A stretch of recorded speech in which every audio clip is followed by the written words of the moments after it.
I should have never answered the knock on my door that night. That sound still echoes in my skull, louder than any storm, heavier than any silence. I thought it was just a traveler, maybe lost, maybe cold. I thought opening my door would be an act of mercy, but mercy, I learned, sometimes invites monsters in. The night it began, the wind was restless, crawling along the old wood of my cabin like claws scratching for entry. My lantern burned low, sputtering against the drafts that slipped through the cracks in the walls. Outside, the forest howled with a winter that wasn't supposed to come yet. It was only October, but the trees rattled like bones, but the air carried a feral chill. I just set my book aside when the knock came. 3 slow, deliberate raps. No one visits me here. Not this far out. Not at this hour. I froze, every instinct screaming to ignore it. Yet something in that rhythm called to me. It wasn't frantic. It wasn't desperate. It was patient, certain. Against better judgment, I unlatched the door. There he stood, a tall man, gaunt, his coat torn and soaked, his eyes reflecting the lantern's light like an animal's. His lips curled into something between a smile and a snarl. "Cold night," he said, voice rough, almost broken. "May I come in?" I hesitated, but the storm outside pushed my hand. I stepped aside. He entered, dripping on the wooden floor, moving with an odd, predatory grace. "Fire," he muttered, pointing to the hearth. I stoked the flames, trying not to tell him, but I couldn't ignore it. His teeth, too sharp, too long. Hours passed in silence. He sat near the fire, steam rising from his coat as it dried. I tried to ask where he had come from, but he only glanced at me, as though measuring me, as though deciding. Finally he spoke. "Do you live alone?" The way he asked made my blood run colder than the night outside. I lied, of course. "My brother's asleep upstairs." He smiled then. I swear his canines glinted. "Good," he whispered. "Best not to be alone when the wolf comes home." My stomach knotted. Wolf?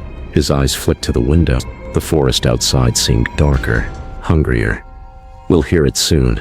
I didn't sleep. Every board of the cabin groaned like it carried secrets. Every shadow stretched too long. He stayed awake too, sitting by the fire, watching the flames, muttering under his breath, words I didn't understand. Around 3 a.m., the first howl split the night. Long, low, trembling the glass in the window.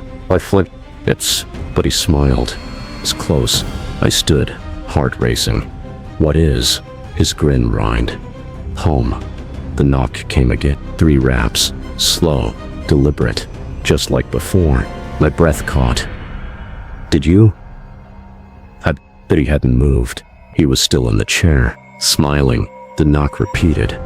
Heart. The door shook. I backed away, but he leaned forward, eyes gleaming. "Answer it." "No," I whispered. The fire dimmed, shadows thickening around him until I swore his body stretched, his shape shifted. The knock thundered once more, this time rattling the very bones of the cabin. I couldn't move. The door creaked open on its own, just a crack, enough to let the wind in, enough to let something else in. What entered wasn't human. I only caught its outline, a hulking shape, matted fur slick with frost, eyes glowing like molten embers. The smell hit me first, iron in decay. My body screamed to run, but my legs betrayed me. The man by the fire stood at last. No, not stood. Rose. His body cracked and shifted, his jaw elongating, claws tearing through his fingertips. He wasn't a man at all. He was the wolf, and the wolf was home. The two locked eyes, predator and predator. A silent recognition passed between them. I realized too late. The knock hadn't been for me, it had been for him, and I had opened the door. The cabin exploded in chaos. Snarls, claws, splintering wood. I dove beneath the table, clutching my breath as the two beasts tore at each other. The air filled with the sound of ripping flesh, the floor with dripping blood.